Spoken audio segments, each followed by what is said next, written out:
Ahí sí. Ahí sí. ¿Cómo están, hermanos? Muy buenas tardes.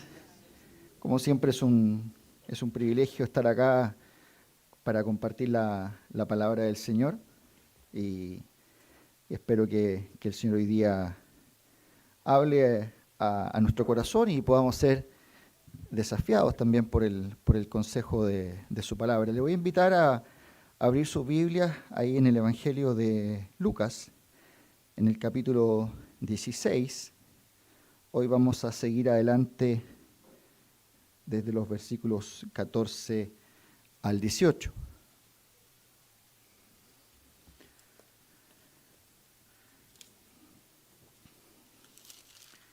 Lucas capítulo 16, versículo 14 en adelante, dice así en la palabra del Señor. Y oían también todas estas cosas los fariseos que eran avaros, y se burlaban de él. Entonces les dijo: vosotros sois los que os justificáis a vosotros mismos delante de los hombres, mas Dios conoce vuestros corazones, porque lo que los hombres tienen por sublime delante de Dios es abominación. La ley y los profetas eran hasta Juan.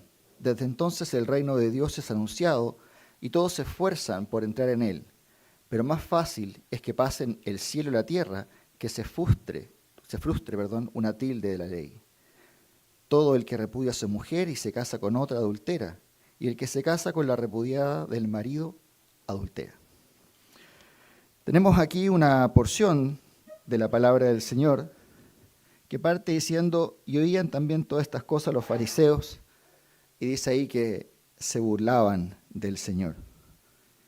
Ahí en el original la palabra da esa sensación así como que resoplaban con la nariz, como que así como con menosprecio, con rabia, me imagino yo. No sé si usted ha ido a hablar del concepto fuego amigo. El fuego amigo, bueno, es una jerga militar que pasa ahí cuando los mismos del mismo bando, los mismos aliados, por error, disparan a los que son del mismo bando. Y esto puede ser, como decía, por error, o también puede ser motivado por una avanzada donde dicen, bueno, vamos a disparar, y en realidad el mal menor, así que vamos, y se dispara y se ataca y caiga quien caiga. Pero eso es un término también que es común escucharlo en la política, el fuego amigo. Cuando aparece un candidato de un sector, sea el que sea, y aparece criticando, por ejemplo, a su propio gobierno, o aparecen ciertos diputados, senadores, también criticando a los del mismo sector. Y ahí se le dice el fuego amigo, que de amigo tiene poco, ¿cierto? Es más bien, son enemigos encubiertos. Y muchas veces ese fuego amigo es el que hace más daño porque no lo esperamos. Es algo que usted no esperaría, unos ataques desde quien pareciera ser de los nuestros. Y el enemigo de alguna manera se camufla como ese amigo. Y aquí en este pasaje que acabamos de leer aquí en Lucas capítulo 16, tenemos una verdad paradójica de que quienes son los enemigos más peligrosos del Señor son aquellos que parecieran ser quienes deberían estar más cerca de Él. Finalmente, los enemigos del Señor, los más complejos y los más complicados, no son aquellos que se oponen abiertamente, sino que quienes se oponen de manera solapada, escondiéndose. Y pareciera ser que estos hombres, que son los más consagrados a Dios, ¿cierto?, de alguna manera, deberían ser más cercanos al Señor. Y lamentablemente no es así. Y muchos suponen que tales individuos, al parecer tan piadosos, son hombres tan rectos, en especial quienes se identifican, ¿cierto?, con el Dios de la Biblia, que sin duda, ¿cierto?, deben tener la aprobación de Dios, uno piensa, son estas personas que os oponen, pero Dios finalmente odia y aborrece estas formas de adorarle, ¿cierto?, que se le dirigen. El judaísmo apóstata y el falso cristianismo, junto con todos sus engañadores maestros, finalmente odian la verdad divina y no la siguen, y vamos a hablar de eso ya más al final. Y los que niegan el Evangelio son enemigos de Dios por externamente religiosos que puedan parecer. Las apariencias engañan. ¿Han escuchado ustedes ese dicho, no? Las apariencias engañan. Es muy fácil aparentar ser algo que uno no es. Y es fácil engañar, ¿cierto?, a cualquiera de nosotros, pero no podemos engañar a Dios. Él conoce, ¿cierto?, nuestro corazón. Y estas personas, quienes niegan el Evangelio y la verdad de Dios de manera inconsciente o inconsciente, de alguna manera se transforman en enemigos de Dios y han tomado su lugar con Satanás, que hasta el día de hoy él no cambia su estrategia y trata de atacar y golpear, ¿cierto?, a la iglesia del Señor, a veces de manera interna. Y este pasaje es un llamado a estar atentos y a cuidarnos de eso. Y debemos entender que aquellos que rechazan al Señor Jesucristo finalmente están condenados. Como dice ahí en la primera carta a los Corintios, dice, el que no amare al Señor Jesucristo sea anatema. Por tanto, están condenados, ¿cierto?, quienes no crean y quienes no sigan al Señor Jesucristo.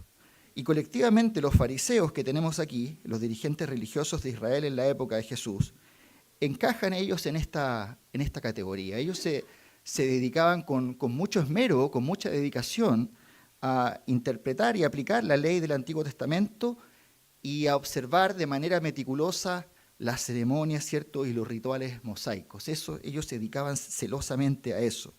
Y daban todas las muestras externas de ser dedicados a adoradores del verdadero Dios del Señor, al verdadero Dios de Israel, perdón. Pero ellos fueron increíblemente hostiles, fueron increíblemente duros con el Señor Jesucristo cuando Él estuvo acá en la tierra. Inicialmente incluso ellos mostraron cierto interés en la enseñanza del Señor, inclusive lo invitaron a sus casas para aprender de Él. Vemos en el pasaje y hemos visto acá en Lucas y podríamos retroceder un poco más atrás, pero ya lo hemos visto donde el Señor Jesucristo era invitado a comer a la casa de los fariseos. Pero finalmente, ¿qué se escondía detrás de esa invitación? Era buscar algún detalle, algún error para poder atacarle y para poder hacerlo caer.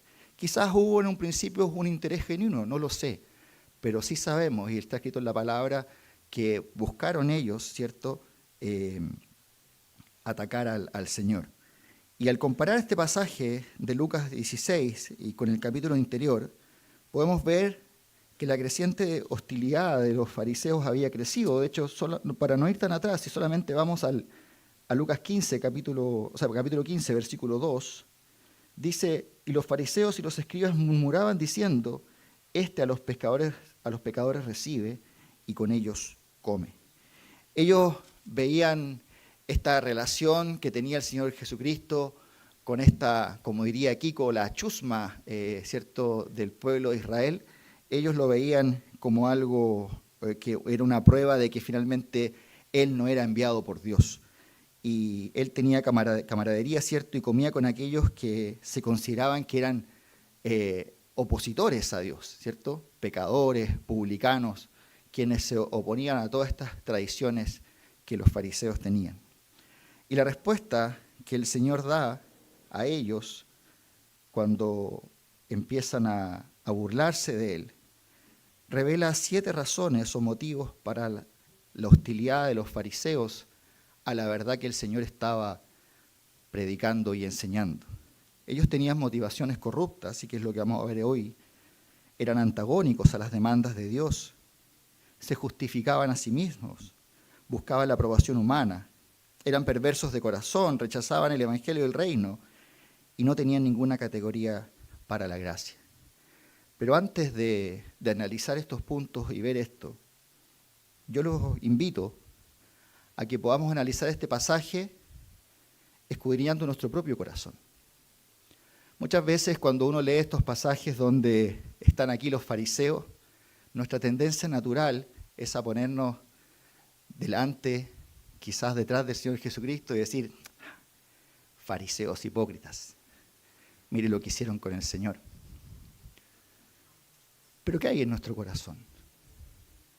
¿Hay algo de esto, de lo que vamos a ver, que el Señor les reprocha a estos fariseos en nosotros? Si nosotros hacemos una lectura superficial, es fácil tener la tentación de ponernos en un pedestal o ponernos a apuntar. Pero analicemos nuestra vida y nuestro corazón y examinemos si es que hay algo de esto en nosotros el día de hoy. Oremos. Amado Dios, te damos gracias por este tiempo. Gracias, Señor, por tu palabra. Y, Señor, mi oración es para que hables tú, Señor, a nuestra vida. Señor, habla a nuestro corazón. Examínanos, Señor, tú que escudriñas todo, tú que lo conoces todo, Señor. Conoces lo que hay dentro de nosotros. Y que mediante, Señor, el estudio de esta palabra podamos ser animados y desafiados, Señor, a ofrecerte a ti una correcta adoración, a ser verdaderos seguidores tuyos, Señor. Y no caer en errores, Señor, en falsas doctrinas o a creernos más justos, Señor, de lo que somos, que en realidad en nosotros no hay nada de justicia, Señor. Ayúdanos a ser conscientes de nuestro pecado, de nuestras luchas, Señor, para poder ser cada día, Señor, mejores hijos tuyos. Te alabamos, Señor, en esta hora y te damos las gracias y pedimos tu bendición y dirección en Cristo Jesús. Amén. Amén. Le voy a pedir a mi hijo Santiago si me puede traer un vaso con agua. ¿Está por ahí, Santi, o no? Por favor, hijo, un vasito con agua para después. Y bueno, y parte aquí del versículo 14 en adelante. Dice en la primera parte del 14, y oían también estas cosas los fariseos que eran avaros. ¿Qué cosas oían los fariseos? Bueno, lo que el Señor había estado hablando antes, ¿cierto? Y que nos compartió nuestro hermano Juan Pablo el domingo pasado, que tiene que ver, ¿cierto?, con el correcto uso de las riquezas. Por tanto, esa palabra que el Señor les dijo y que nos dijo también a nosotros el domingo pasado, a ellos los incomodó, y los incomodó bastante. ¿Por qué razón? Porque eran avaros, entonces les tocó algo sensible. Es como que a nosotros nos hablaran de algo específico, con lo cual luchamos o un error. Nos va a tocar y nos va a molestar. Por tanto, estos dirigentes religiosos estaban motivados por ambición, por avaricia y codicia. La palabra que acá se traduce, el calificativo es filarguros, que se deriva de dos palabras, que es fileo, que es amar o tener afecto por, y arguros, que es plata. Por tanto, ellos tenían un amor, un afecto por el dinero, ¿cierto? Por la plata. Y los individuos caídos y pecadores desean con ambición satisfacer sus necesidades.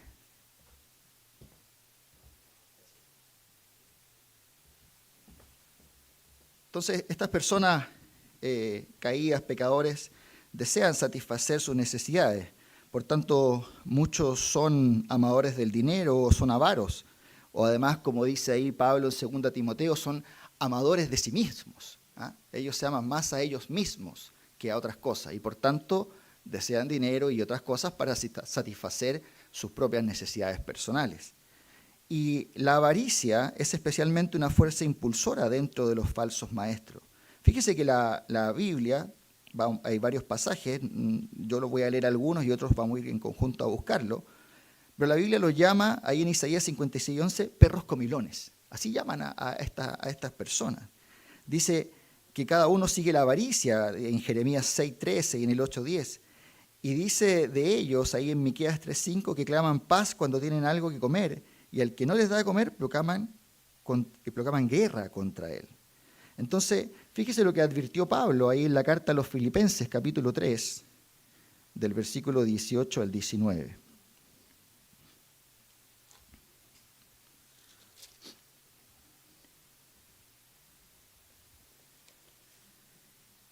Filipenses 3, del 18 al 19, dice: porque ahí andan muchos de los cuales os dije muchas veces, y aún ahora lo digo llorando, que son enemigos de la cruz de Cristo, el fin de los cuales será perdición, cuyo Dios es el vientre y cuya gloria es su vergüenza, que solo piensan en lo terrenal.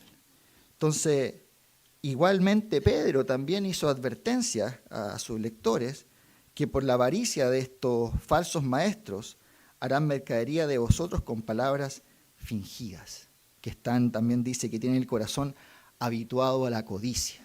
Entonces, la palabra de Dios nos advierte con respecto a estas cosas y con respecto también a estos falsos maestros que van a querer engañar al rebaño de Dios y llevarlo por ese camino. Por consiguiente, también sabemos, ¿cierto?, que el anciano, el líder de la iglesia, no debe ser codicioso de ganancias deshonestas. Y por eso se pide este requisito, y no apacentar la grey de Dios por ganancia deshonesta, como también dice ahí en 1 de Pedro.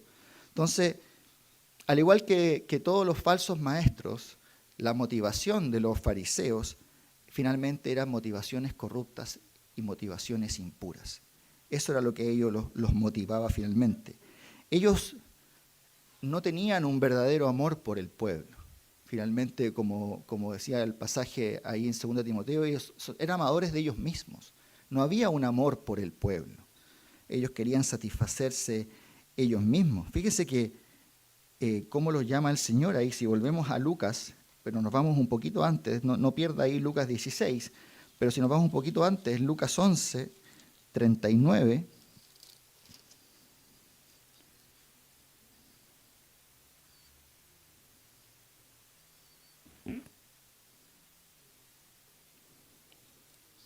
dice, pero el Señor les dijo, ahora bien vosotros los fariseos limpiáis lo de fuera del vaso y del plato, pero por dentro estáis llenos de rapacidad y de maldad. Entonces, y más adelante incluso el Señor les llega a decir que ellos devoran las casas de las viudas.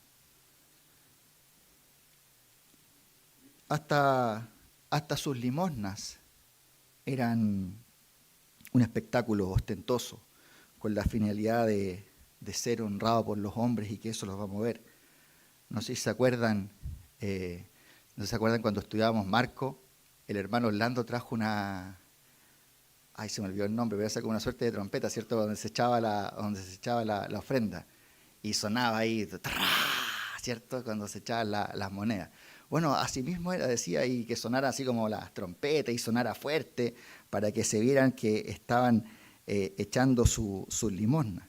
¿Pero con qué finalidad? Para ser honrados por los hombres. En lugar de ayudar a sus propios padres, y también lo vimos en el estudio de Marcos, ¿cierto? En vez de ayudar a sus padres en alguna necesidad con respecto a sus bienes y posesiones, decían, es corbán. Lo siento, es corbán. Pero hacían uso ellos de lo que declaraban como corbán, durante vivían, hacían y deshacían, pero no podían ir a ayuda a sus padres porque estos corbanes dedicados al Señor. Entonces no tenemos cómo ayudar. En resumen, los fariseos finalmente su actuar, su motivación, eran motivos impuros, eran motivos corruptos, de autoenaltecimiento, de codicia.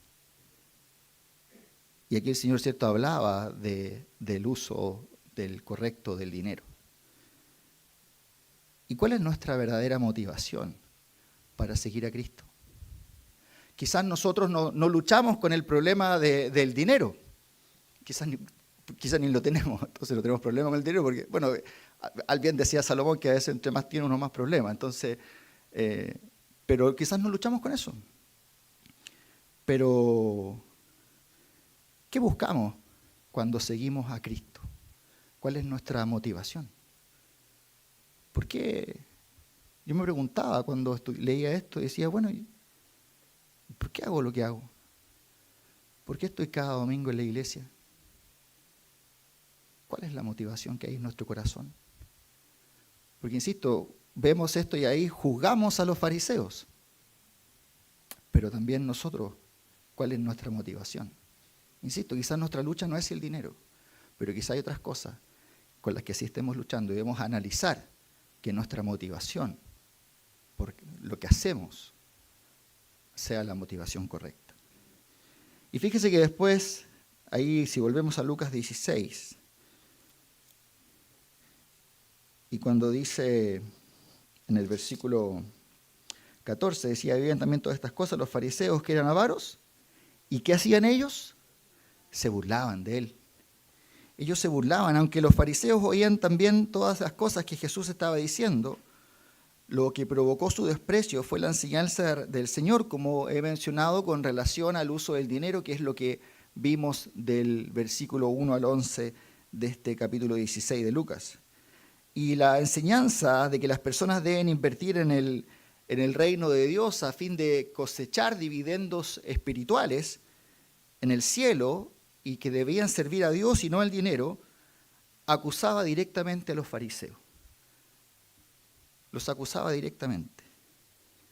Y aquellos obsesionados con obtener riqueza reaccionaron a la enseñanza de que no querían oír, ¿cierto?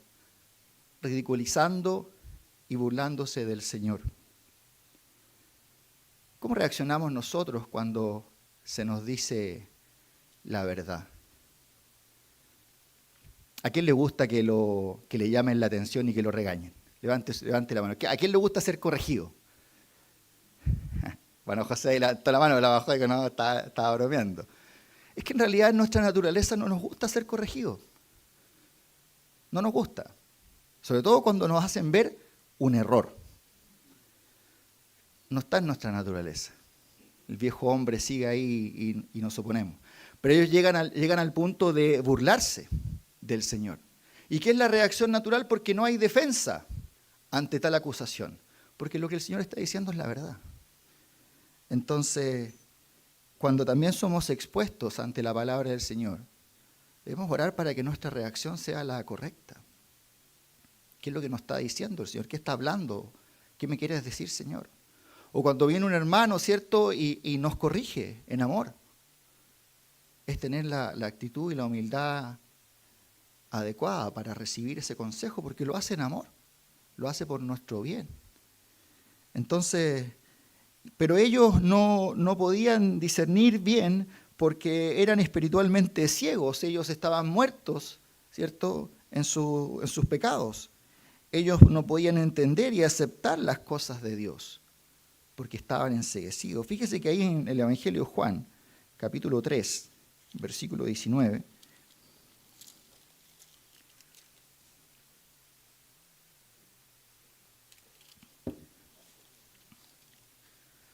dice, y esta es la condenación, que la luz vino al mundo y los hombres amaron más las tinieblas que la luz, porque sus obras eran malas. Ellos no quisieron venir a Cristo para obtener vida. Estos individuos pueden incluso llamar Señor a Jesús, pero no tienen la capacidad de obedecerle. Fíjese ahí en Lucas 6, 46.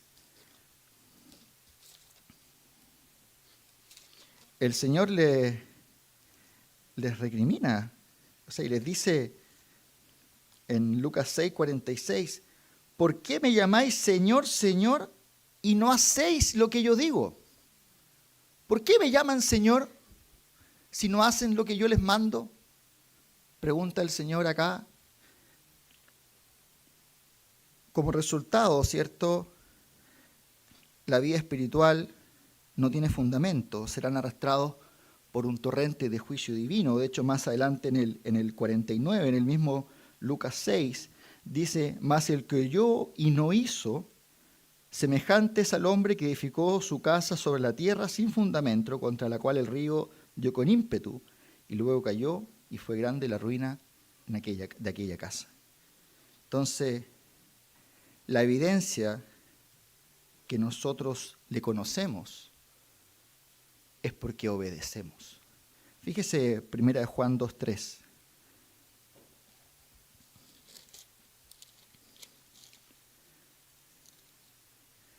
Primera de Juan capítulo 2, versículo 3. Dice, y en esto sabemos que nosotros le conocemos, si guardamos sus mandamientos. Y aquí no se trata de guardar. Aquí yo lo tengo guardadito acá. Sino que guardar es poner por obra, poner por acto. Entonces, lo que nos distingue, si somos verdaderamente redimidos, como dice ahí la palabra del Señor, los que oyen la palabra de Dios y la hacen. Somos obedientes a los mandatos del Señor. Y en consecuencia tenemos vida eterna y ya no vendremos a condenación. Y la evidencia de que nosotros le conocemos es, como dice ahí en 1 Juan, es que guardamos sus mandamientos. ¿Cómo está nuestra obediencia a la palabra de Dios? ¿Nos gozamos y buscamos obedecer su palabra? ¿Anhelamos cumplir los mandamientos del Señor día a día? ¿Conocemos la palabra? ¿La obedecemos? ¿Tenemos ese deseo sincero de obedecer la palabra de Dios? ¿Anhelamos obedecerle cada día más?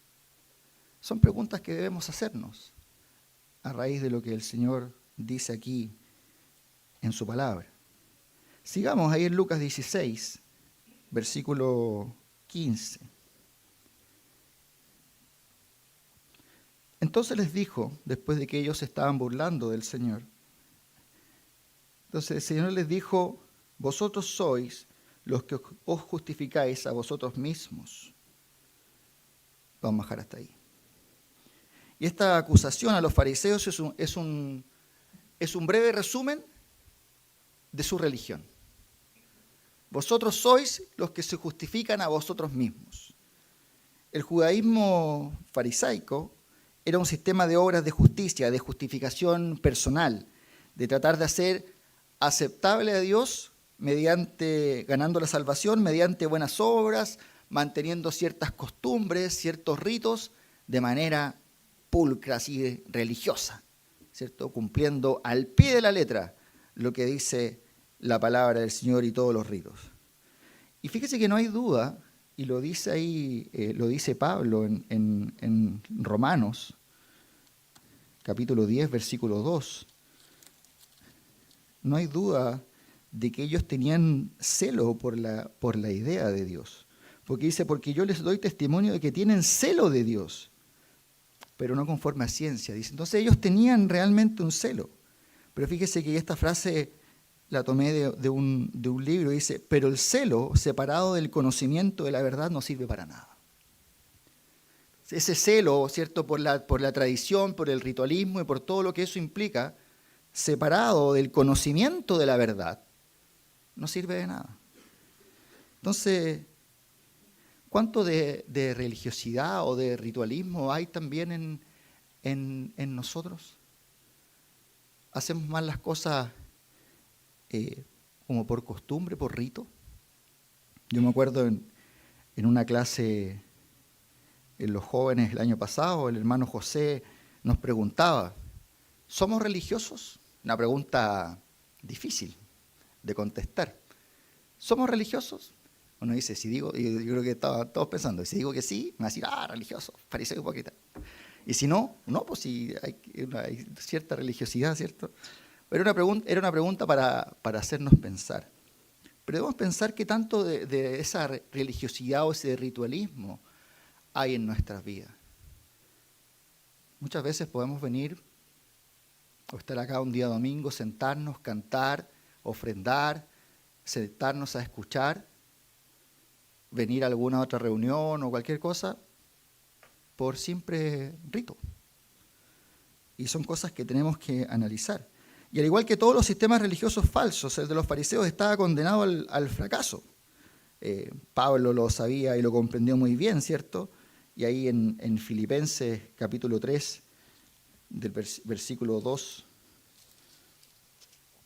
dice, Filipenses 3:2 dice, guardados de los perros, guardados de los malos obreros, guardados de los mutiladores del cuerpo. Y después en el versículo 12 dice, no que lo haya alcanzado ya, ni que ya sea perfecto, sino que prosigo por ver si logro hacer aquello por lo cual fui también nacido por Cristo Jesús. Entonces, a pesar de todo su fervor religioso, de sus esfuerzos legalistas que lo convirtieron en una estrella en ascenso en el judaísmo del primer siglo, si era un perseguidor reconocido de la iglesia, más adelante Pablo reconoció en el mismo Filipenses 3:8 que todo hizo y ciertamente aún estimo todas las cosas como pérdida por la excelencia del conocimiento de Cristo Jesús, mi Señor, por amor del cual lo he perdido todo y lo tengo por basura para ganar a Cristo. Entonces, la enseñanza de la Biblia sobre la salvación es clara e inconfundible. El justo, ¿cierto? Como dice ahí en Habacuc, el justo por la fe vivirá. Entonces, es finalmente la fe la que nos justifica. Fíjese que si uno hace un barrido y nos vamos a Romanos 3:20,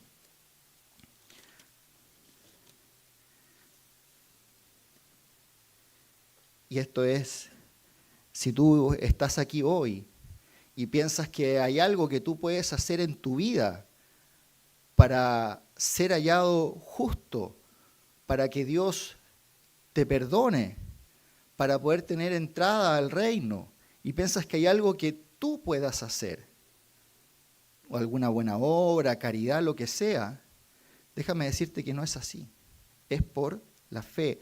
Romanos 3:20 dice, ya que por las obras de la ley ningún ser humano será justificado delante de él. Después, si nos vamos al 24, fíjese, dice, siendo justificados gratuitamente por su gracia, mediante la redención que es en Cristo Jesús. Versículo 26, con la mira de manifestar en este tiempo de justicia, a fin de que Él sea el justo y el que justifica al que es de la fe de Jesús. Versículo 28, concluimos pues que el hombre es justificado por fe, sin las obras de la ley. Capítulo 4, versículo 5 también de Romanos, mas al que no obra, sino al que cree en aquel que justifica al impío, su fe le es contada por justicia. Romanos 5:1, justificados pues por la fe tenemos paz para con Dios por medio de nuestro Señor Jesucristo. Y así podríamos seguir y podríamos irnos a Gálatas 2:16, si seguimos un poco más adelante.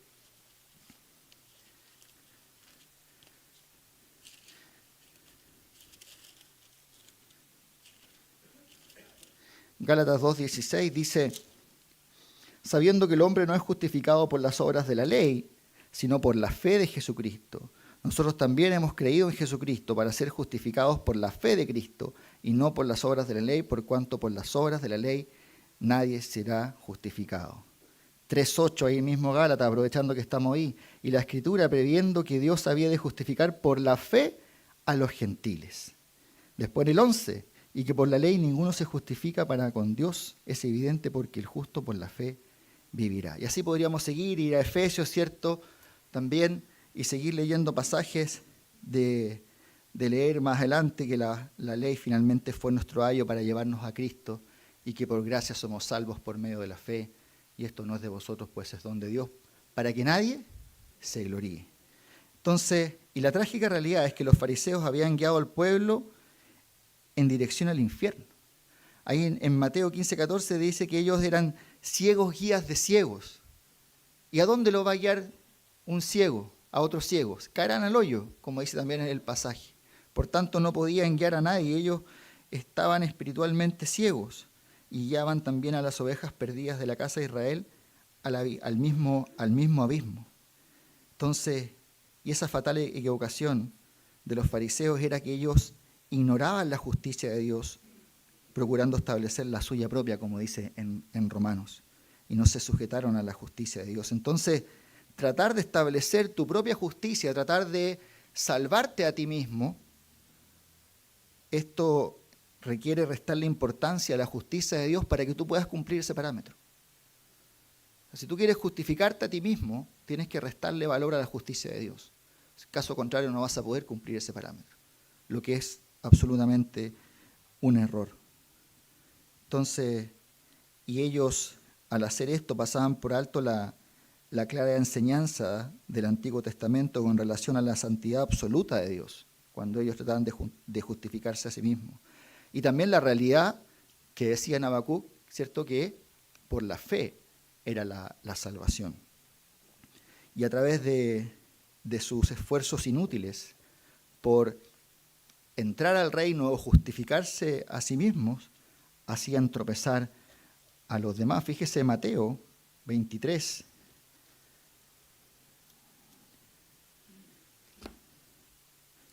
Mateo 23:13.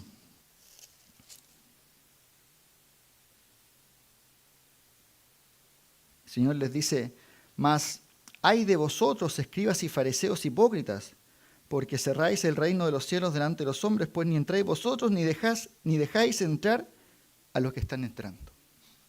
Eran de tropiezo. Que el Señor los libre de ser de tropiezo para otras personas.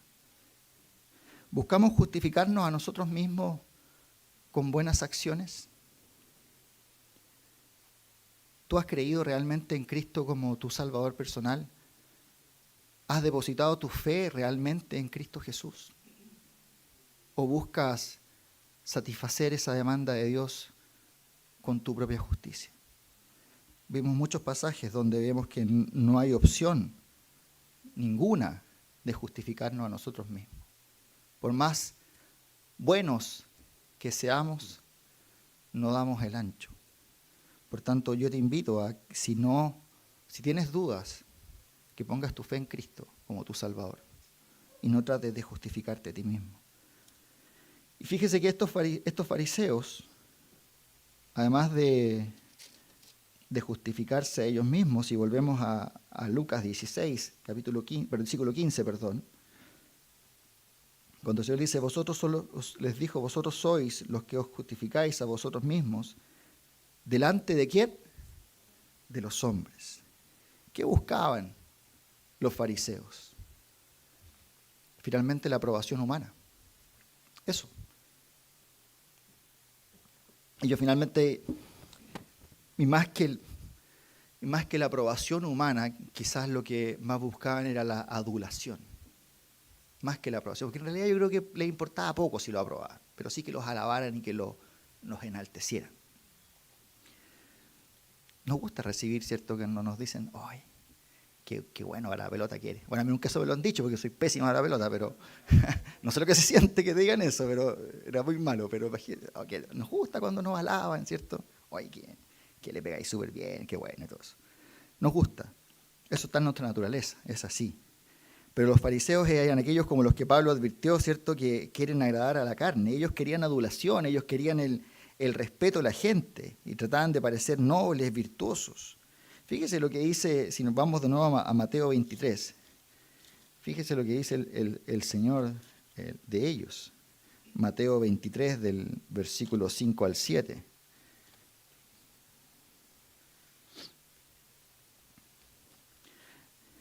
Les dice el Señor, antes hacen todas sus obras para ser vistos por los hombres, pues ensancha sus filacterias y extiende los flecos de sus mantos, y aman los primeros asientos en las cenas y las primeras sillas en las sinagogas. Aquí no hay mucho de fariseo, porque las primeras sillas siempre están desocupadas. ¿Sí? Me parece, somos una iglesia bíblica bautista, porque no somos como esos fariseos hipócritas que buscamos las primeras sillas. Dice, aman los primeros asientos en la cena, las primeras sillas en las sinagogas y las salutaciones en las plazas, y que los hombres los llamen rabí, rabí.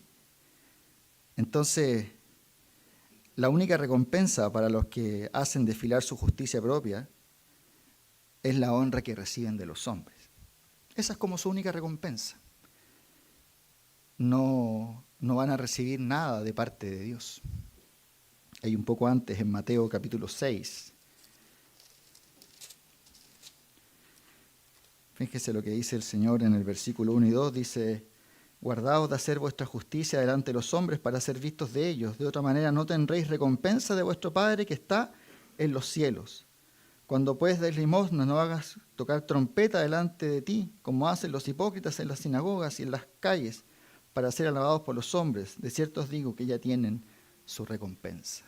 Entonces, cuando hagamos las cosas, no busquemos ser alabados o ser engrandecido, enaltecido por los hombres.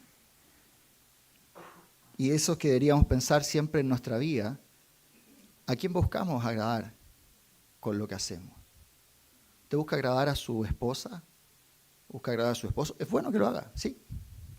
Pero ¿a quién busca agradar? ¿Busca agradar al pastor? ¿Busca agradar al líder? ¿O busca agradar a Dios? ¿Cuál es su motivación? ¿Cuál es mi motivación? Y esto nos tiene que hacer pensar en esto también. Y fíjese que ellos, y volvamos a Lucas 16, termina diciéndole después que ellos dice, vosotros mismos delante de los hombres, mas Dios conoce vuestros corazones, porque lo que los hombres tienen por sublime delante de Dios es abominación. abominación. Ellos eran perversos de corazón. La fachada exterior de santidad, la fachada exterior de piedad de estos fariseos pudo haber engañado a los hombres. Nuestra fachada, si la tuviésemos, puede engañar a otras personas. Yo puedo engañar a mis compañeros de trabajo, a mis compañeros de estudio, a mis vecinos, con una fachada de alguien o algo que no soy. Yo los puedo engañar.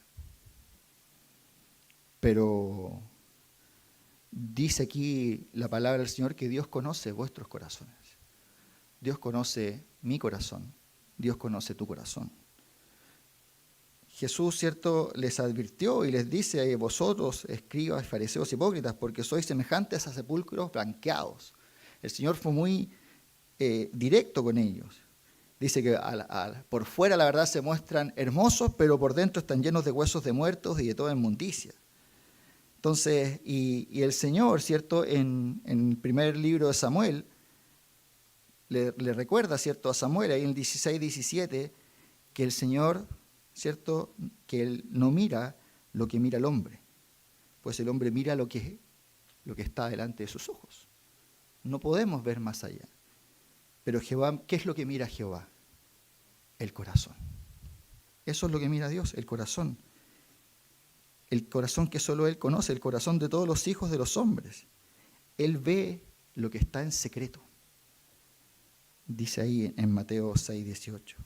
Y Jesús no tenía necesidad de que nadie le diese testimonio del hombre, pues Él sabía lo que había dentro del hombre. Entonces, y Dios no solo sabía, el Señor no solo sabía lo que había en sus corazones, sino que además lo desaprobaba.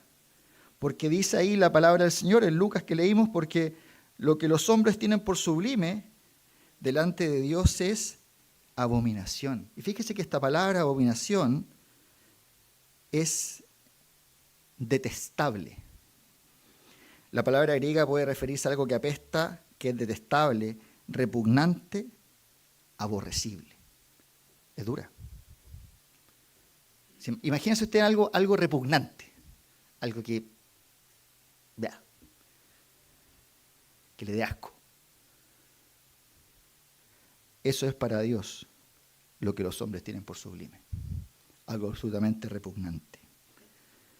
Por lo tanto, todas estas formas de religiones donde es exaltada entre los hombres,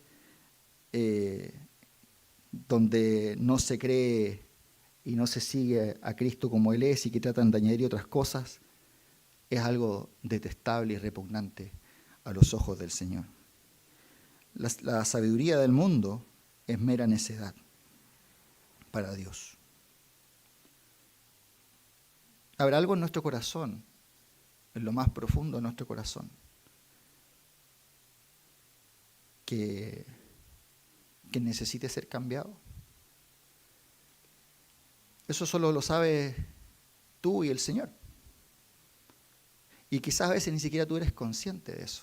Y solo Dios conoce lo que está en tu corazón. Y por eso a veces viene, ¿cierto?, como a Job, esa prueba que actúa como ese fuego refinador y que logra sacar hasta lo más profundo que había en su corazón. Un hombre que era íntegro, un amigo de Dios, pasa por esa prueba para sacar eso que estaba en lo más profundo de su corazón y hacerse más perfecto ante los ojos de Dios y conocer de una manera mucho más sublime a Dios.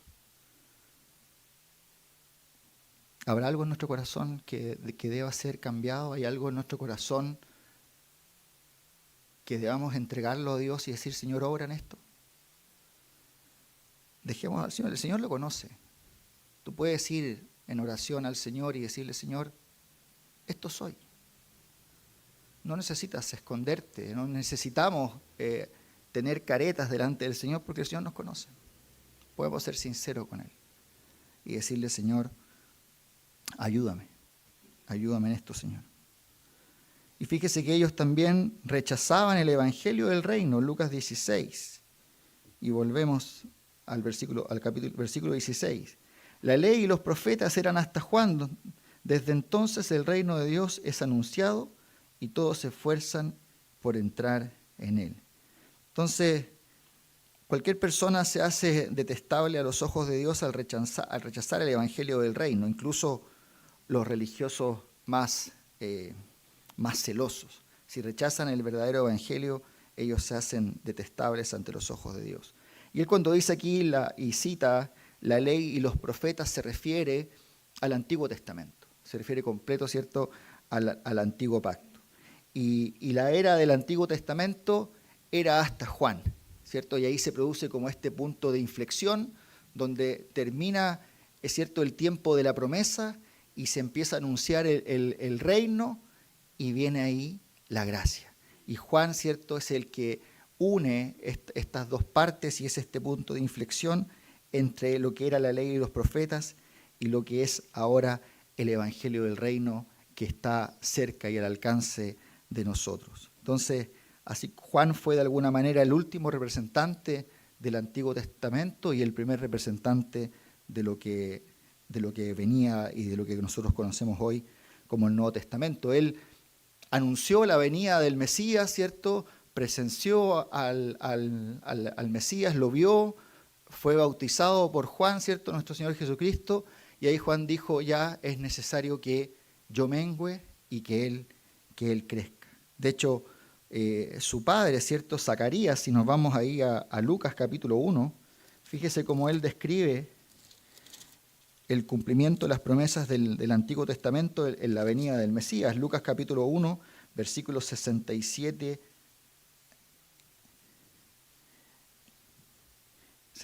al 69, vamos a leer, dice, y Zacarías su padre fue lleno de Espíritu Santo y profetizó diciendo, bendito el Señor Dios de Israel, que ha visitado y redimido su pueblo, y nos levantó un poderoso Salvador en la casa de David su siervo. Y ahí sigue hablando, ¿cierto? Y podemos leer hasta el 79, que dice, para dar luz a los que habitan en tinieblas y en sombra de muerte, para encaminar nuestros pies por caminos de paz. Entonces, el ministerio de Juan, como decía, llega a su apogeo cuando él bautiza al Señor Jesucristo y él comienza a menguar para que el Señor comience a crecer y Jesús se convierte en la atención y el cumplimiento de todas las promesas que aparecen en el Antiguo Testamento. Y ahí dice también en Lucas, dice que todos se estaban esforzando, dice en Lucas 16, y la ley y los profetas eran hasta Juan, desde entonces el reino de Dios es anunciado y todos se esfuerzan por entrar en él. Este es un recordatorio de que entrar allí es una lucha, es difícil. Y sabemos, y no hemos predicado otra cosa, que la salvación, por cierto, no depende de ninguna manera de nuestro esfuerzo o de lo que tú puedas hacer. Pero, sin embargo, el verdadero arrepentimiento implica voluntad de actuar en una negación personal. Ahí está lo que el Señor quiere decir. Nuestro hermano, ¿cierto?, Ricardo lo decía, si alguno quiere ir en pos de mí, niéguese a sí mismo, tome su cruz cada día y sígame. Y claro, a veces esa cruz se pone más pesada, como decía el hermano. Pero ahí está el negarnos a nosotros mismos y el seguir a Jesús, porque habla de esa dificultad. Es una batalla enorme porque nuestra alma humana pecadora, ¿cierto?, tiene que negarse y empezar a ir contra la corriente de este mundo, empezar a ir en un sentido totalmente contrario para poder luchar contra todo lo que vemos. Y toda persona que sea consciente de que tiene un alma que salvar debe darse prisa a entrar al reino, no sé que cuando llegue la puerta esté cerrada, porque va a haber un minuto en donde ya no va a haber más oportunidad. Va a haber un minuto, como vimos hace unos meses atrás, donde el tiempo se va a acabar y van a haber muchos que van a golpear la puerta y ya el tiempo va a haber pasado. Entonces, hoy es ese tiempo, hoy es ese día donde debemos arrepentirnos y llegar a los pies del Señor si es que tú no lo has hecho. Y quienes tengan ese deseo tienen que esforzarse, nadar contra la corriente, abrirse paso, como a empujones. ¿Usted ha caminado en algún lugar lleno de gente? Yo hace tiempo que no voy al Paseo Humada, me acuerdo. Pero cuando chico iba mucho porque mi abuela vivía ahí en plena Plaza de Armas, en el Portal Fernández Concha, donde está ahí los completos, que era el día del completo. Me imagino más de algunos habrá ido a comer completo del Portal Fernández Concha. Y yo me acuerdo que con mi hermano éramos pequeños y teníamos que a veces ir detrás de mi papá, que caminaba a paso veloz, y teníamos que ir abriéndonos paso entre toda la gente que caminaba al Paseo Más. y veíamos al papá a lo lejos y nosotros por ahí. Y teníamos que a veces empujones para no perder al papá. Eso es como la figura acá de ir, ¿cierto?, contra esa corriente, contra esa avenida de mundanos que marchan en sentido contrario. El Señor aquí nos anima a ir contra de eso. ¿Estamos yendo contra la corriente? ¿Estamos ahí, nos sentimos a empujones en nuestra vida, que todo viene en un sentido distinto a donde nosotros vamos? ¿O vamos cómodos por la vida, dejándonos llevar ahí, flotando en un flotador, ¿cierto?, tranquilamente en un botecito y yendo con la corriente? ¿Estamos luchando contra eso o nos dejamos arrastrar? Y el último punto que dice acá el Señor, si volvemos a Lucas 16, dice del 17 en adelante: pero más fácil es que pasen el cielo y la tierra que se frustre una tilde de la ley. Todo el que repudia a su mujer y se casa con otra adultera, y el que se casa con la repudiada del marido adultera. A primera vista pareciera que estos dos versículos están medio desconectados de lo que uno viene viendo y estudiando. Sin embargo, no son afirmaciones que están al azar acá, así que no hay sin motivo aparente. Esto encaja muy bien en el flujo de pensamiento del Señor y ahí lo vamos a ver. Primero tenemos que recordar que los fariseos estaban ofendidos por las relaciones que el Señor tenía con estos cobradores de impuestos y con estos pecadores, que es lo que leímos al principio del capítulo 15, al principio de esta exposición. Y el hecho de que Jesús se mezclara con gente que ellos veían como la escoria de la sociedad humana, ofendía a estos fariseos, ¿cierto?, sus sensibilidades espirituales, al ver que el Señor se juntaba con ellos. Y en respuesta a esa atrocidad, ¿cierto?, Jesús había contado 3 parábolas que resaltaban el gozo que hay, ¿cierto?, el gozo de Dios cuando los pecadores se arrepienten. Y el Señor les muestra, ¿cierto?, por 3 parábolas el gozo que hay cuando un alma se salva. Hay gozo en eso en el Señor y espero que nosotros también.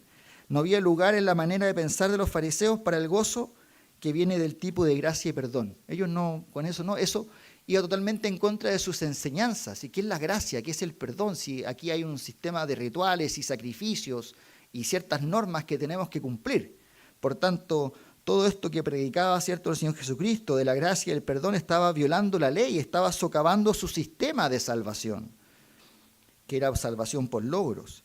Entonces, y eso fortaleció en ellos la convicción de que Jesús venía de parte de Satanás y no de Dios, porque estaba atentando contra su sistema, contra lo que ellos pensaban que era la salvación. Y esta era la conclusión de los fariseos. A pesar de que el Señor Jesucristo en el Sermón del Monte, Él había dicho que Él, lejos de despreciar la ley, Él la estaba confirmando en el más mínimo detalle. Y a pesar de lo que el Señor dijo en esa ocasión, ellos seguían pensando eso. Y la verdad es que el Señor Jesucristo estaba confirmando la ley y es más aún, la estaba elevando a un nivel mucho mayor. La estaba dejando una norma en un nivel donde antes no se había ubicado. Sabemos que el Señor, ¿cierto?, dice: ninguno de ustedes ha matado, espero que ninguno de ustedes haya matado a alguien. Pero el Señor dice: si es que había odio en nuestro corazón, o cuando habla del adulterio, ya con mirar y codiciar, ¿cierto?, a la mujer, ya había adulterado en su corazón. Entonces el Señor lo que hace es confirmar la ley y llevarla a un nivel mucho más allá. No algo externo, sino algo interno, es lo que hace el Señor. Y precisamente para que ellos no pensaran que con la predicación del Evangelio y con las buenas nuevas y con la venida del reino, ellos pensaban que, y con esta inauguración del nuevo pacto que anulaba todo lo que la ley mandaba, Jesús añade esta frase, dice: pero más fácil es que pasen el cielo y la tierra a que se frustre una tilde de la ley. Y con esto el Señor Jesucristo da a entender 2 cosas: que todo lo profetizado había de cumplirse y que los aspectos morales, no ceremoniales, los aspectos morales de la ley, lejos de ser revocados, serían exaltados y perfeccionados en el Evangelio. Eso es lo que el Señor nos dice aquí. La declaración de Jesús, que dice que es más fácil que pasen el cielo y la tierra a que se frustre una tilde de la ley, expresa la absoluta confirmación de Cristo en cuanto a la permanencia de la ley de Dios. Y no solo el más pequeño de los signos de la ley, que en hebreo es la letra yod, que es como un apóstrofe, una comilla, una comita. No pasará, ni siquiera una tilde de la ley se frustrará. Y una tilde es como un pequeño símbolo. Imagínense usted una letra F y que usted abajo le hace un parito. ¿Cómo queda? Una E. Ese era como un tilde, algo muy sutil que hacía como diferencia. Ni eso va a pasar, ni lo más mínimo de la palabra de Dios va a pasar. Y esta declaración y las similares que podemos encontrar en Mateo son una defensa interna clara de la inspiración verbal de las Escrituras, si lo quiere ocupar ahí alguna vez como defensa. Y Jesús resaltó que las palabras de la Biblia, hasta la más pequeña de una letra, son divinamente inspiradas, a pesar de que los fariseos profesaban devoción por la ley, era claro que la despreciaban. Y si de verdad hubiesen creído todas las promesas de Dios y hubiesen creído que esas promesas se cumplirían, ellos hubiesen reconocido la abrumadora evidencia de que Cristo era el Mesías. Pero en lugar de eso lo rechazaron. Y tampoco cumplían las inmutables normas morales de la ley, como Jesús demostró al señalar lo del divorcio. Y ahí está esa conexión. Ahí está la conexión en el pasaje sobre el divorcio. El Antiguo Testamento enseña que todo el que repudia a su mujer y se casa con otra adultera, y el que se casa con la repudiada, adultera. Los fariseos no condenaban abiertamente en ese tiempo el adulterio. En lugar de eso, simplemente se divorciaban de sus esposas y se casaban con una mujer de su preferencia. Y ellos justificaban su acción malinterpretando el pasaje de Deuteronomio, capítulo 24, del versículo 1 al 4, donde dice que como se podía dar una aprobación de divorcio por alguna cosa indecente. Eso es lo que dice ahí el pasaje, en Deuteronomio 24, del 1 al 4, si lo quiere buscar. Y hay que decir que ellos interpretaban esto de por alguna cosa indecente como cualquier cosa. Fíjese que hay registros de que inclusive era porque era una mala cocinera. Imagínense. Ser irrespetuosa con su suegra. Lo llamaban como causal indecente. No darle un hijo a su esposo. Ser menos hermosa que otra mujer. Eso eran causales. Mi esposa cumple calidad con cerca de estas 4. Hermosa, se lleva bien con mi madre, tengo hijos, cocina rico. Así que hubiese estado en esos tiempos, no me hubiese podido divorciar. No hubiese hallado causal. Pero fíjese a lo que llevan ellos la palabra, cómo tergiversan la palabra y acomodan para el tema de divorcio. Y no voy a entrar, y por razones de tiempo, y no es el motivo de esta predicación, en detalles, cuando el divorcio es permitido, en qué ocasiones se puede permitir. No es la materia, y esto se vio y lo estudiamos cuando estudiamos Marcos, más en detalle. Pero sí me permito decir algo al respecto. Si bien en la palabra de Dios se muestran y se hablan de algunas excepciones para con el divorcio, y que se ve que se permite, pero no se ordena. No es una orden, se permite.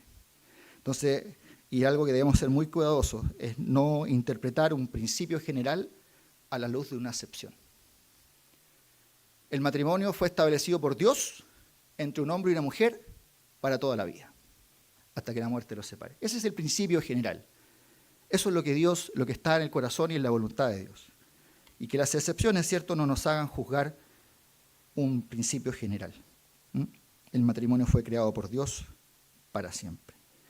Y las palabras que el Señor habla aquí en relación con el divorcio son una ilustración que finalmente ocupa, que está diseñada y puesta con él para desenmascarar, cierto, lo que había realmente en el corazón de estas personas. Y a pesar de la declaratoria devoción que ellos manifestaban hacia la ley, en realidad ellos la violaban de manera fragante. Colectivamente estaban condenados como adúlteros a través de este crecimiento que ellos tenían con respecto al divorcio. ¿Qué podemos concluir a la luz de este pasaje? Fíjese que las condenaciones más duras de Dios fueron reservadas no solo para los necios y religiosos que niegan su existencia, sino para aquellos que profesaban ser su pueblo y que decían adorarlo. Pasaje lo voy a leer yo, por temas de tiempo, ahí en el libro de Isaías, capítulo 1, del versículo 11 al 16, dice: ¿Para qué me sirve, dice Jehová, la multitud de vuestros sacrificios? Hastiado estoy de holocaustos, de carneros y deseo de animales gordos. No quiero sangre de bueyes, ni de ovejas, ni de machos cabríos. ¿Quién demanda esto de vuestras manos cuando venís a presentaros delante de mí para hollar mis atrios? No me traigáis más vana ofrenda. El incienso me es abominación. Luna nueva y día de reposo, el convocar asambleas, no lo puedo sufrir. Son iniquidad vuestras fiestas solemnes. Y ahí sigue el Señor diciendo otras cosas. Termina diciendo: lavaos y limpiaos al final. Quitad la iniquidad de vuestras obras de delante de mis ojos, dejad de hacer lo malo. Fíjese lo que dice también el Señor ahí en Amós, capítulo 5, 21-23, también lo voy a leer yo, pero anótelo si quiere después revisarlo. Amós 5, 21 al 23. Aborrecí, abominé vuestras solemnidades, y no me complaceré en vuestras asambleas. Y si me ofrecierais vuestros holocaustos y vuestras ofrendas, no los recibiré, ni miraré las ofrendas de paz de vuestros animales engordados. Quita de mí la multitud de tus cantares, pues no escucharé las salmodias de tus instrumentos. Y Isaías también 29:13 condena al hipócrita pueblo judío. Se acerca a mí con su boca y con sus labios me honra, pero su corazón está lejos de mí, y su temor de mí no es más que un mandamiento de hombres que les ha sido enseñado. Por eso preguntaba cuánto hay de tradición en nuestras vidas. Yo vengo de un trasfondo católico. Yo fui por muchos años católico apostólico romano. Preparaba niños para hacer la primera comunión. Pero un día, y yo creo que fue la gracia de Dios, que empezó a orar en algún momento en mí, me cuestioné y dije: ¿por qué hago todo esto? ¿Por qué yo iba a misa jueves, domingo en la mañana y en la tarde? Por eso digo, yo era católico apostólico romano. Yo no era católico por tradición. De hecho, iba solo porque ni siquiera mis padres tampoco no iban a misa. Mi papá iba a veces a Domingo de Ramos, cosas así. Pero yo iba, yo asistía. Y en algún momento pensé, dije: ¿por qué hago todo esto? Y después de muchos cuestionamientos decidí salirme de la Iglesia Católica y quedé solo. Y llegué a pensar, miren lo que llegué a pensar, que yo podía seguir y adorar a Dios a mi manera. Nunca negué de Dios, siempre dije: yo creo en Dios, pero yo lo adoro y le sigo y creo en Él a mi manera. Mire, insignificante ser humano, pecador, pensar que yo iba a poder adorar y creer en Dios como yo quería y no a la manera de Él. ¿Hay algo quizás en nosotros hoy día que esté más a la manera nuestra y no a la manera de Dios? ¿Será nuestro culto, nuestra adoración, nuestra vida personal como Dios quiere que le adoremos y que le sirvamos? El Señor nos pregunta hoy: ¿cuál es nuestra motivación para estar acá? ¿Estamos alineados con las demandas de Dios como veíamos? ¿Anhelamos lo que Dios anhela? ¿Buscamos justificarnos a nosotros mismos? ¿Somos autocomplacientes con nuestro propio pecado? ¿De quién buscamos la aprobación? ¿De Dios o de los hombres? ¿Qué hay dentro de nuestro corazón, ahí en lo más profundo de nuestro corazón?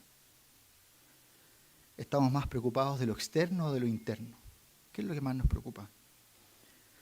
¿Acomodamos la palabra de Dios según a nuestra conveniencia o según a nuestras propias convicciones? Cuando lo que la palabra de Dios dice no nos gusta, porque va ahí al detalle.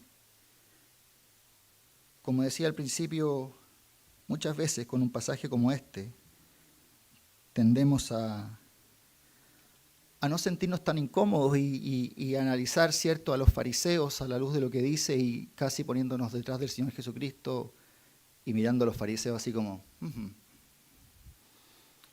La invitación que nos hace el Señor y el desafío del Señor, y lo que habló en mi corazón es, mirémonos, analicémonos nosotros, nuestra vida de obediencia, nuestra vida religiosa.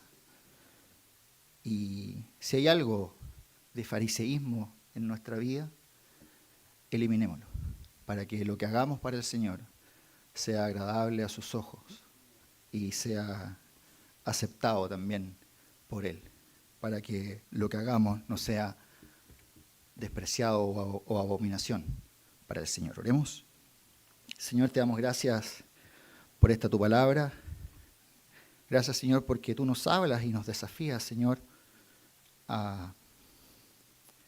Señor, tener una actitud correcta, Señor, a analizar nuestra vida, a adorarte, Señor, en espíritu y en verdad.